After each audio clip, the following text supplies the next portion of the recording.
Pemilihan umum Gubernur Bali 2024 akan dilaksanakan serentak, bersama ratusan daerah di Indonesia pada tanggal 27 November tahun 2024. KPU Provinsi Bali pun kembali menggelar debat ketiga atau debat pamungkas pada tanggal 20 November tahun 2024.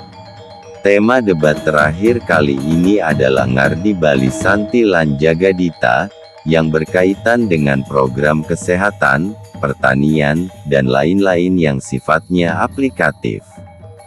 Acara debat akan dilaksanakan di Bali Nusa Dua Convention Center. Pasangan Cagup-Cawagup nomor urut 1, yaitu Made Mulyawan Arya dan Putu Agus Suratnyana atau Mulia Pas yang diusung Partai Gerindra. Sementara nomor urut 2 Iwayan Koster dan Inyoman Giri Prasta atau Koster Giri yang diusung PDI Perjuangan.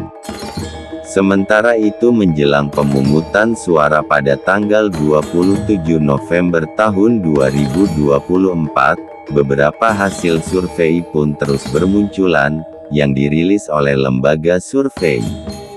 Sementara itu masa kampanye akan habis tanggal 23 November tahun 2024. Demikian info terbaru dari Pilgub Bali 2024. Terima kasih.